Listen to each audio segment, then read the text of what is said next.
Hi, welcome to Adoption Now, your adoption show. I'm April Fallon. Enjoy this episode.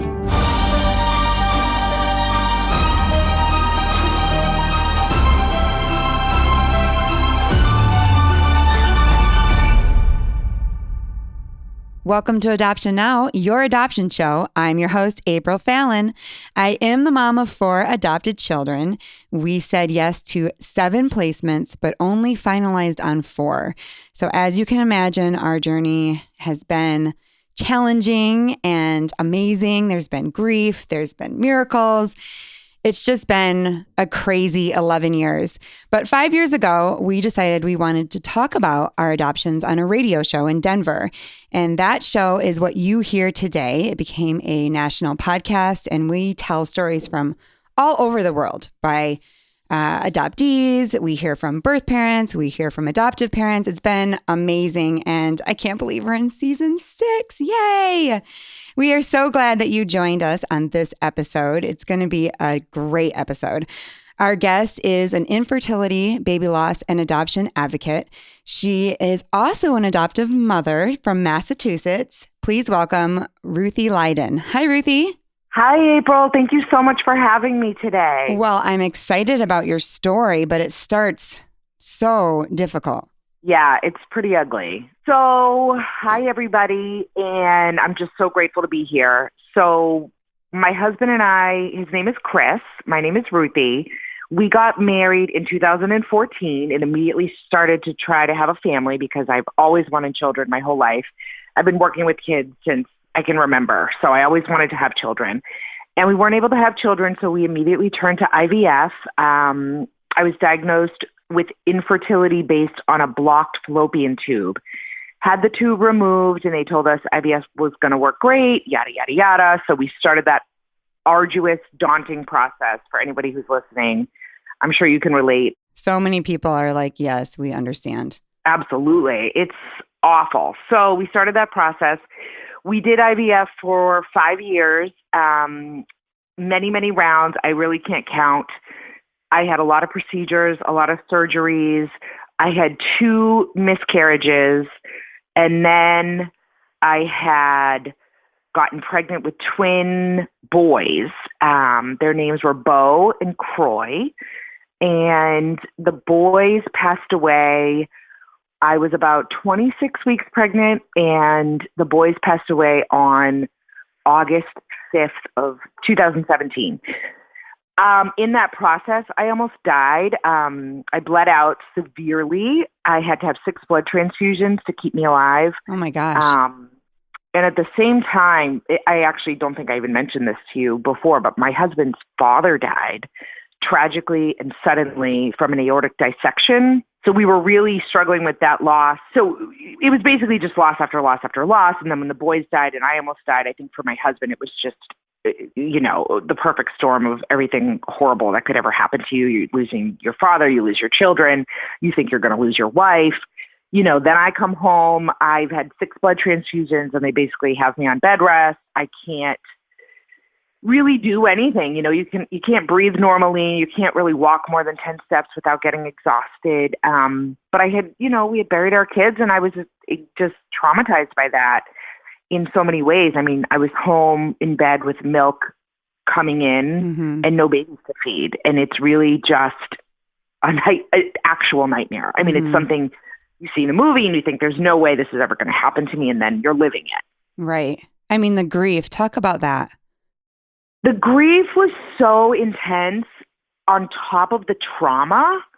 So I do a lot of trauma work for a living, but when it's your own trauma, it's a different animal. The same way it's like you're helping other people's kids, and then it's your own kids, it's just a different animal. My own trauma, I just could not get over the need and desire to have a child. It was so intense, and I immediately sought out counseling. I was able to do counseling on the phone with a woman who basically saved my life. I mean, I'm a person who wants to get better immediately. So I was like, I need meds, I need help, I need this, I need that. Meanwhile, I'm debilitated physically. I can't imagine your body is so physically injured and you have no baby. There's that reward when you have a baby. It's like you can't walk and you're, but you're holding your baby, and the emptiness that you must have felt where you're recovering, but there's no baby to hold. Exactly. So the deep sorrow of that is so vast. I don't know if there are words. It's amazing to me now, and like I'm starting to tear up talking about it, but it's actually amazing to me now that I can talk about it without sobbing. I mean, I used to just cry and cry and cry, and it's amazing what time will do, but also, really good therapy and talking and talking and talking and talking. And the more you let it be part of you, the more, that process heals you. But that grief is still deep inside of me. I mean, as much as people will say, oh, well, you have kids now and it's so great and da-da-da-da. It's like, right, but there's still trauma. There is still loss. There's still deep, deep sorrow. And it really never goes away. I don't know if it does. I can't even imagine. Tell me about your therapy. What did this counselor say to you? How did she walk you through? So it's interesting that you asked, because she not only was a therapist, but she was also what is it called when you are the person who has to deliver news about genetic disease? Like a genetic counselor, I guess, because we had gotten some really horrible news about the boys, and that's a whole other podcast. One boy had spina bifida and hydrocephaly, but also another one had chromosomal abnormalities. So she not only was a grief counselor, but she had this very scientific knowledge about the things we had went through. And that, I think, made it better because it was fact-based, And I think and she had lost a child of her own. Yeah, so she really connected. And I'm not saying that, you have to go through something to be able to counsel somebody through it, but it certainly helps. One of the things I say is, and I learned this on the show, is if you haven't gone through it, don't speak to it. Exactly. And it's hard because when you go through something like that, you're talking to your friends and if they haven't been through it, sometimes they can do more damage, your family and friends, than help you. And so finding somebody that has gone through it or they specialize in it is so, so important. It's so important. And now that I'm thinking back to it, it was actually a social worker in the hospital. Because here I am in the hospital. I'm in this special unit for women who've lost children. Okay. So it's like the saddest place on earth, right? You picture like all the saddest people in one space. And I'm sure they put us there because they're not going to put you in like a recovering area with people with babies or something, because that would be even sadder. So you're in the saddest place on earth. And I look pregnant because it's twins. I'm huge. My milk's coming in. I'm hysterical. And the social worker came in and she recommended her to me. And, it's like, it's such a blur, but when I can look back, I can specifically remember her saying it. And I remember telling my husband, like, please write that down, because I knew I needed help, and I needed help quickly because I was still going to be a mother. You weren't going to take that from me. You were a mother. I mean, you had these babies. Right. And so to be a mother and not be able to mother is devastating. Exactly. And that's exactly what it was. It was, I am a mother without my babies. Right. So the pain was just so deep.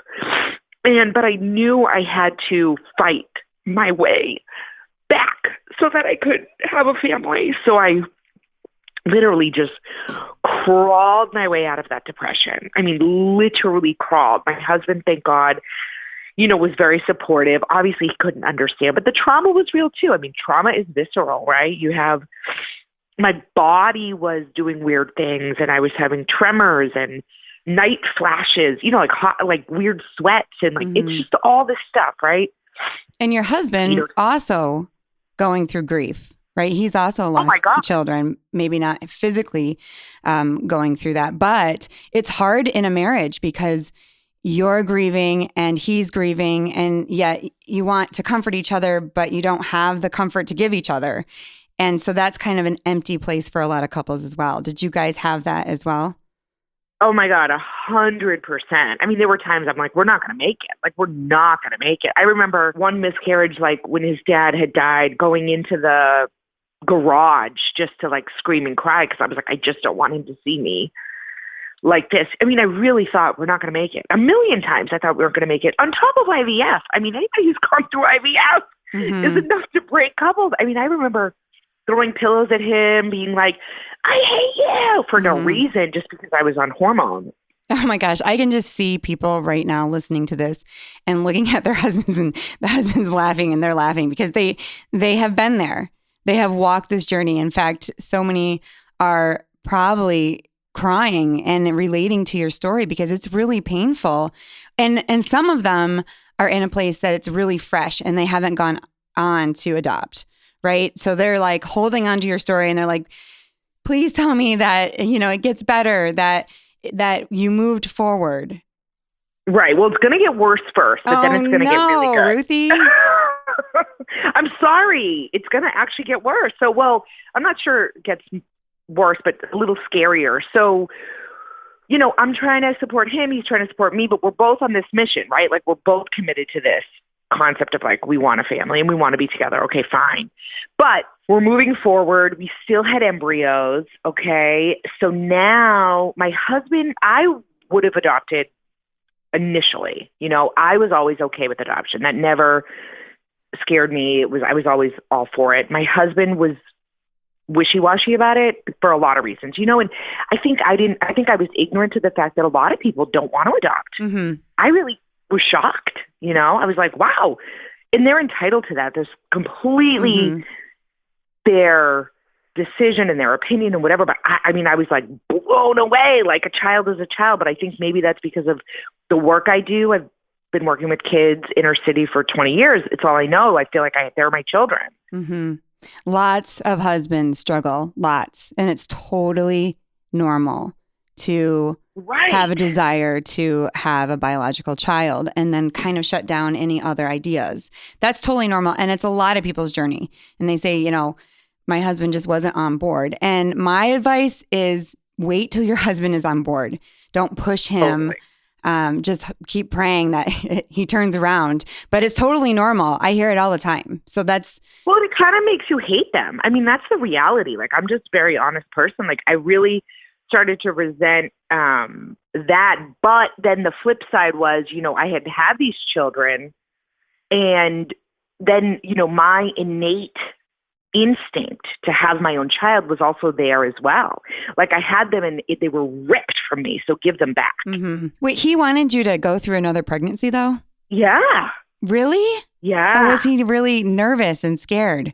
I think he was nervous and scared, but like, I was committed to it also. You know what? To be totally honest, like in hindsight, I really went kind of mental. I was just like, this has to happen. Like, this has to happen. This has to happen. Oh, wait. Okay, so let me go back. So now the boys pass away. I almost pass away, etc. I decided to go back to work once I was feeling better. Okay, so I go back to work in Boston, and I was at work, and I was still bleeding after the boys died. Still bleeding. And I'm like, this is weird. It's been like 8 or 9 weeks. Why am I still bleeding so much? I go to the doctor. They say, it's just 2 placentas, 2 babies. Like, it's probably normal, et cetera, et cetera, et cetera. Mind you, I had the blood transfusions from all the bleeding, whatever. So now I'm at work and I'm talking to someone normal, standing in the hallway. I know the exact dress I was wearing. And all of a sudden, I could just feel, sorry for TMI, but just blood, like somebody had turned on a faucet. And I'm thinking, I literally remember standing there thinking, am I having another miscarriage? And I'm like, nope, impossible. I get rushed to the emergency room. I mean, I remember it like it was yesterday. My friends are standing outside the ambulance. They take me to Beth Israel Hospital. I'm calling my doctor on the way. She's like, I'm going to meet you there, blah, blah, blah, blah. They don't know what's going on. I immediately get rushed into surgery. They say that they think it's a placenta previa. And for anybody who doesn't know what that is, it's when some of the placenta gets attached to your uterus and it creates its own blood source, right? And it's unstoppable. And I'm like, you have to be kidding me. These kids died 2 months ago. Are you kidding me? We're talking about their placenta. Like, I can't even have this conversation. So now I come out of surgery and I wake up with a balloon catheter in my uterus, keeping me alive. And they're like, it's not a placenta previa and we don't know what to do because we can't stop the blood. So they're rushing me upstairs saying, we have to take out your uterus this instant. Okay.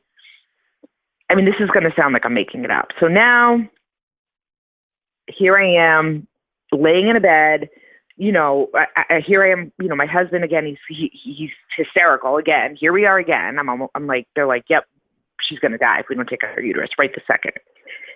Out of nowhere, and I swear on my children, my fertility doctor shows up in the room, full gown and everything.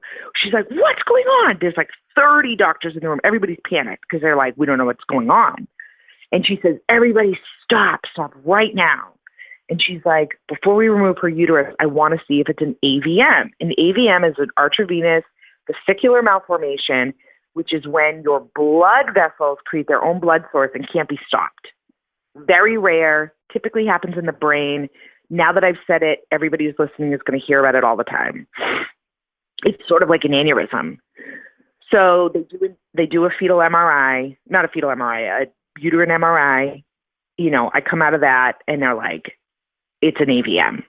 Like, couldn't believe it. They were like, I can't believe it. It's so rare. What does it mean? It means that the only choices are remove the uterus or try to embolize it. Okay. And that entails they send me down to interventional radiology, which is where they do this extremely painful procedure where they shoot this sort of like glue type substance through your femoral artery, if you can imagine the pain, into that blood vessel clot. Oh my gosh, this is awful. Did they save your uterus? They saved my friggin' uterus. All right. Which in hindsight, I wish they had just taken out. Oh my goodness. Okay. Did you at this point, did you get pregnant again or? Yes. You did? Like an idiot. I go back to the fertility and she's like, I get cleared. I have to wait months. They clear me for pregnancy. They're like, your uterus looks completely normal. It's like it never happened. And you can be pregnant again. And my husband's still on this kick about having a baby. So I, like a moron, put in an embryo, get pregnant, and then have another miscarriage. Come to find out, in the meantime, that I had a blood clotting disorder. That's a whole nother thing. But anyway, so get pregnant, have a miscarriage. Now we have these friggin' embryos left over. We try surrogacy. My poor surrogate, who I'm still friends with to this day, and I love her. She's listening. She tried so hard to get pregnant for us, but it didn't happen. Oh, so we my lost goodness. the embryos, we lost the money, and now I'm like, that's it. This is it. We're adopting. There's no questions asked. I basically, my husband comes around, and this is how we get to the adoption part. Okay. So he comes around. Okay, so he comes around the end of 2018. Oh my goodness, that was a crazy year. So in that year, you lost twins, you bled out again, and then you got pregnant and miscarried again. Yeah, I think it was within a year, or if it was 2 years, maybe. Okay, so now you're going to start the adoption process. Your husband's on board. Where do you even start? Well, April, I want to say this too, because I think people who are listening need to hear this, that I remember when people would say, oh my God, it took us a year to get pregnant or something. And I would think, oh my God, a year, I will die. I'll never make it. And then I'm like, 5 years of hell, right? It's just crazy. Mm-hmm. So now we decide, okay, we're going to adopt. So we immediately sign on with this company, this agency in California called Adoption Network Law Center. And they want $18,000 up front, right? It's like this crazy amount of money, but you're so desperate, you don't care. You'll cut off your legs. So we give them this money, right, that we barely have, and they set up this cookie cutter profile, and it's lame, and we never hear anything, and months and months go by, and every day is like an eternity when you're waiting. Mm-hmm. So we work with an agency called Adoption Choices in Framingham, Massachusetts, that was going to do our home study, and we had to go to classes with them, and they were really wonderful. And they're like, oh, we really wish you hadn't signed on with this big fancy agency because, they're just going to steal your money and yada, yada. And we have this agency we wish you would work with, blah, blah, blah. And I'm trying to convince my husband, we got to sign on with another agency. We're never going to get a baby. He's like, no. But we sign on with Heart of Adoptions in Florida. They're wonderful. We immediately start getting some traction. We had to say no to one adoption. That was heartbreaking because here you are so desperate. And then you feel like, a complete, you feel insane for having to say no. But it was like, we couldn't take on two severe special needs children. Mm-hmm. We didn't feel like that was fair to them. So that was really hard to have to say no. And I think before you start the adoption process, you really don't think about that, right? Mm-hmm. You're not like, oh, I'm going to have to say no. You're like, of course I'll take any baby. Right. But or we were you think you're going to say no to everything. You think like, Right. I can't handle anything. I remember like our list was so long and we were like, no, because we went in uneducated and we're like, we just want the perfect baby. And then we ended up saying like yes to everything. So I think it's always opposite of what you think you're going to do. 100%. And, the perception is so different from the reality. I mean, the perception is that you go into like a Cabbage Patch farm and you're like, ooh, this one looks cute. And that is just not even remotely close to how it is. I mean, Right. Back in the day, it was, the agencies would match you. And now you have to be picked by a birth mother. Mm-hmm. Totally different. Totally different. Mm-hmm. Okay, so you said no. Oh, I bet you were like, oh gosh, now how long are we going to wait? Exactly. So now I'm panicked. And okay? sometimes, I will say this, I'm glad this didn't happen to you, but sometimes the agency punishes you if you say no. Totally. They like put you at the very end. I had a family say that they said no to a child that was born with a severe brain disorder and they just didn't think they had what it took to care for the baby. And they said no. And then they were put at the very end and waited like another 2 years. So they were really sad. You shouldn't be punished for saying no. So true. If you just feel like you can't do it. Totally. People are really judgy about it too, Yeah. And it's like, but you're not the one taking on these two babies with Fragile X syndrome. I mean, it was like, that was, people are very judgy about the whole process. Even after everything we went through with pregnancies, et cetera, people were like, why don't you just adopt? As if it was like going to the store for groceries. Mm-hmm. Yeah. And even my doctor would say, listen, adoption is hard and long and expensive, and at least your insurance is covering infertility, and that's reality, Mm-hmm. right? And then so many people would say to us, oh, I always wanted to adopt. And it's like, but you didn't. Right. And I say that, what I said before is a little bit like, I have a struggle with it because we ended up saying yes to AJ and he had a severe brain condition and he ended up not having it. And so I'm like, if I would go back, I might have said no because it's like, I can't handle, but we just jumped into it and it ended up working out. So not always should you say no, right? You just have to know in your gut what's right for you.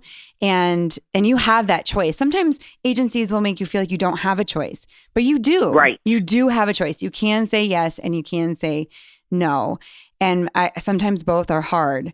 And so you just have to go with your gut. So how long until you got matched? So it was like a couple months later. I mean, I was destroyed by that, but I mean, just devastated by having to say no. And it wasn't that long. I want to say it was like another month when I got an email on Thanksgiving about a birth mother that was interested in us because they had referred us to another agency called Building Families.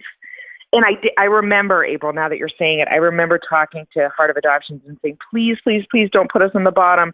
Because as time went on, the other thing to know about adoption is you sometimes start out with this rigid, list of things you want. And then you just open up as time goes on because you're like, we're not going to get this perfect baby. So next thing you know, we were open to biracial. Next thing you know, we were open to any other race. Then we were open to drug use. Then we were open to certain disabilities. Then we were, you know what I mean? You're just sort of opening your door as time goes on. Mm-hmm. So we get the email on Thanksgiving. But at this point, I'm so, for lack of a better term, dead inside. I'm like, whatever, who cares? Like, show me the baby. And, I'm not even like, okay, cool, great, email, neat.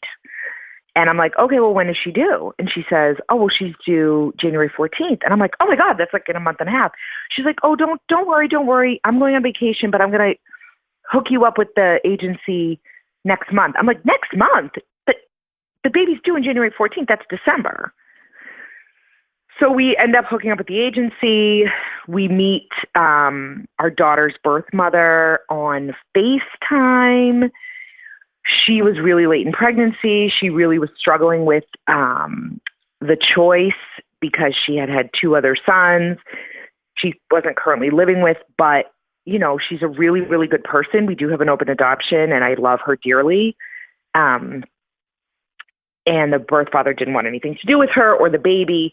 So she was really, really struggling with the decision. She was also older. She was like 36, and we were kind of the same age. So that was kind of weird too, because it was kind of like, I can relate to you. You can relate to me.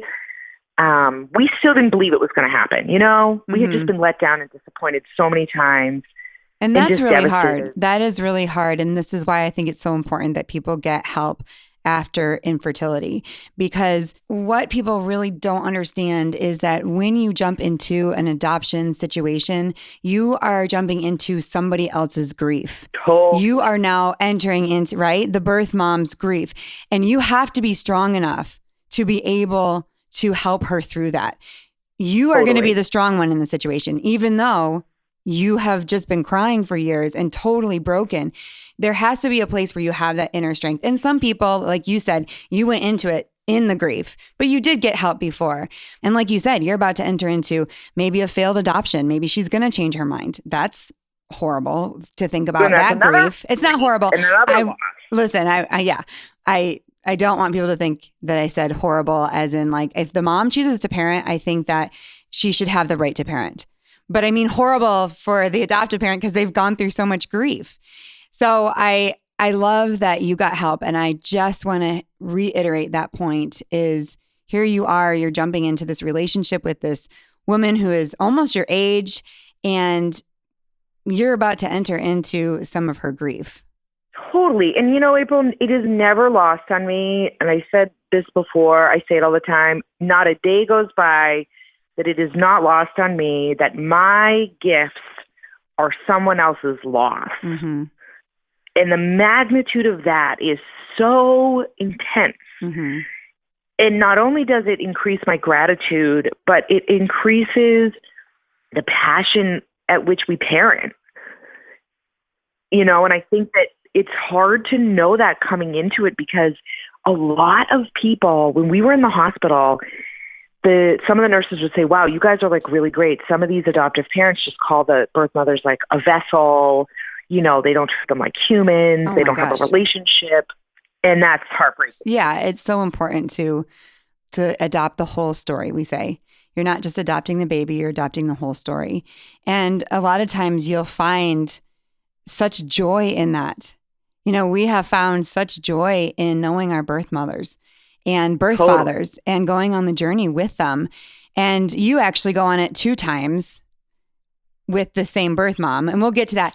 Okay, so talk about her birth. Tori's born in Florida. We get down to Florida. We get the call the day after Christmas that she's going into labor. I am a complete disaster. But like you said, I know that I have to be strong for this baby and this birth mother. And this is just a mission. And when you're a mother, you just do it. You do what you got to do for your kids, and that's it. And there's just no ifs, ands, and buts about it. For me also, I want to say that doing advocacy work around the infertility stuff is also kind of what healed me. I just want to make sure I say that. So I think talking about it was important. I couldn't believe the lack of resources. So I wanted to create that. I actually started a campaign called the Hope Addict campaign for people to share their stories about, miscarriages, et cetera. Mm-hmm. So anyway, we get down to Florida. She goes into false labor. So now I'm pacing. I'm in Tampa, just pacing for days. And we took her out for dinner on New Year's Eve. And wouldn't you know that the next morning we got a phone call and she was in full labor, and out Tori came right into my own hands. I mean, it's unbelievable. So you were in the room? In the room. Oh my goodness. Flying right into my hands. Aww. I know. It's a lot. But, That's amazing. We couldn't believe it. But, she then still had 48 hours to just make her final decision. Mm-hmm. So now we're in a hotel. I'm a disaster, but she can't know that, of course. She needs to think that I am this like strong mom. I got this, no problem, blah, blah, blah. I'm going back and forth from her room to my room, in my bathroom, just sobbing hysterically, like holding onto the walls, like hitting myself in the face, like, you can do this, let's go. It was really hard for her to give Tori to us. But I will say that I will never, there will never be a way to thank her. And she gave us both of our children out of pure love. And I believe that strongly. Mm-hmm. So Tori's now 2, but when she was about 9 months old, we got a call from the birth mother that she was pregnant again. And she wanted us to take this baby, but of course I'm panicked and freaked out. And is it going to happen? And she was in jail, and there's a lot of drugs, and there was a lot of bleeding, and we didn't think the baby was going to make it. And it was COVID, and it was crazy. I mean, on top of the pandemic. Gosh. Right. Like, could you even get to the hospital? I mean, yes, but it was like a nightmare. I mean, everything was a nightmare. I went down to Florida by myself because my daughter has a condition. We didn't want her catching COVID in Florida. So my husband stayed here with my daughter. I'll send you the video of our reunification, but I was gone from my daughter for weeks. But again, I knew I had to be strong for this baby and the birth mother. So basically, I went through the entire thing completely by myself. Mm-hmm. Crying myself to sleep at night, but yet, here I am in a hotel. I've got, everything you need for a newborn with no baby, wondering if it's really going to happen. He was born July 2nd. I missed the birth by just like a few hours.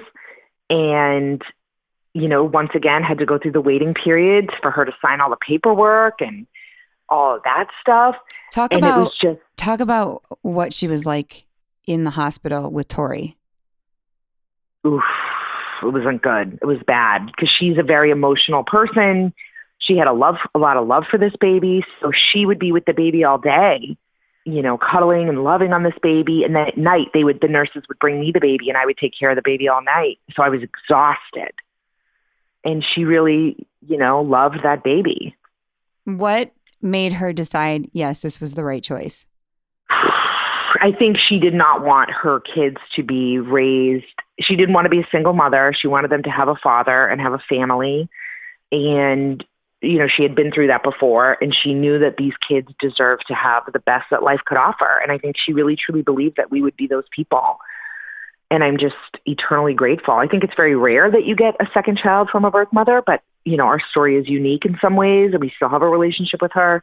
And I'll love her forever for the decision that she made. So baby Chase is now 7 months old. Oh, it was a boy. He's a boy. Oh. So Tori's 2, Chase is 7 months, and they're half siblings. Tori's biracial. Well, they're both biracial, actually. Tori's black and white, and Chase is white and Mexican, although he looks exactly like my husband, who's white as the day is long. Aw. And how did you pick their names? I really, it's hard when you're doing transracial adoption because you're not sure what they're going to look like. And I wanted them to have names that were really easy to pronounce and easy to spell for their sake so that they, they're going to have challenges, right? They're adopted. They're biracial. Were they healthy? This is just life. They are both so healthy. Were they healthy at birth? Tori struggled a lot with withdrawals. A lot. She was really colicky. She had a really hard time with a lot of the withdrawal symptoms. The only withdrawal symptom that Chase has exhibited is having a lot of body stiffness, which has sort of shaken itself out as he's gotten older. But they're both super healthy and strong. And, you can nurture away a lot of nature. I believe in that. And I mean, sometimes nature just is what it is, right? You can't always fix it, but you can nurture a lot out of things that were caused by nature. Right. So I think. Right. So, yes. And I think also you have the resources to get the children help. Right. So I put them both in early intervention right away. So that you can help them too. And that's also a healing process of giving them what they need if they're behind or if, as they have come off of exposure. It's hard at first. It's very hard because the baby is, like you said, very colicky. It's hard to feed the baby. Sometimes they don't gain weight right away. And so you were just in it to win it. And I think that makes a huge difference. Yeah. Well, and there's a lot of postpartum that goes along with adoption because not only, people think, oh, you brought home this baby, you must be so excited and happy. It's like, well, I'm also exhausted and tired. And it was traumatic. And I just watched somebody give me their child. So there's a lot of trauma in that. And then me personally, I was reliving a lot of my own trauma and the triggers around like, well, you had a baby. Why couldn't I have a baby? You know, and there's a lot of that. I mean, the dichotomy, it's so complex, and people want it to be simple because nobody wants to feel sad, but it's not simple. And it's hard. You know, people say, well, oh, they're going to have such a great life now. It's like, well, we don't know that because I'm not adopted and I'm not biracial, and I'm not adopted and biracial. Right. So I will only do everything I can to make sure that they live the best life they possibly can. Do you know what I say when people say that? They're going to have a great life. I said, I don't know about them, but I am. I'm having a great life. I love being a mom. Exactly. Or when they say, you're so lucky, I say, oh, I don't know about them, but I'm lucky. You know, I can't speak for them because it's their journey. But I'll tell you what it's like to be a mom of these children. It's the greatest thing in the world, you know, and I'm having a great life because of somebody else's choice and giving the child life. And, you know, these mothers made me a mother, and there's a deep connection there. I love my birth mothers as well. And we talk often, but there is this closeness that it's just unexplainable. Like there's just love that's unexplainable, right? It really is. And, you know, the concern for like their well-being is so intense just because I don't know what their journey is going to be like. And I just want to be able to support it. Yes. Yes. And that's what it's really about. I want to go back to the names. Did she like the names? Did the birth mom like the names you picked? She did. Tori and Chase. I think they were both just simple, although she wanted a different name for Tori. And she did name Chase a different name for herself, which is fine. I mean, the naming thing is like its own animal, right? It's complicated and it's awkward. Mm-hmm. But she does like the names, thank God. And does she call them the names you named them? Yes, 100%. And she wants to be like an auntie. Yes, we talked about that. We talked about that role because it's kind of awkward. It's like, oh, this is your birth mom, but I'm raising you. And so it's kind of an auntie relationship. It's a special, I mean, when they're older, they'll get it. But when they're little, it's kind of like, this is your auntie. This is somebody who loves you as much as I love you. They're interested in the things that, you know, they want to know your first step. They want to walk that journey. And it's kind of cool to partner in that way. A lot of people shut that down because they don't know much about adoption, and open adoption is kind of new, but it can be a really, really beautiful journey. And I'm sure she really looked to you to help her. And really, you know, when she was in jail, she called you. And when she's going through hard times, she will call you. And that's just something that you kind of sign up for. It really is. You know, it's not for the faint of heart. I'll tell you that. A baby toy just went off. But yeah, I mean, it's not for the faint of heart. You definitely have to be strong and committed and persevere and resilient. Mm-hmm. And just sort of guide with love. I think that's the only way, because it's not easy and it can be scary and hard. But the reward is just, I mean, it's insurmountable. Yes. There are no words to ever describe. I know. I just got chills when you said that. It's like all the things that you go through, and then you just have this beautiful child, and it's totally worth it. And your husband was fine. He bonded to the children just fine. God, it happens. He's obsessed with them. I mean, sometimes I want to shake him and say like, why did you torture me? He just didn't know what he didn't know. And I know that there are some husbands out there right now listening, and their wife is like staring at them like, listen.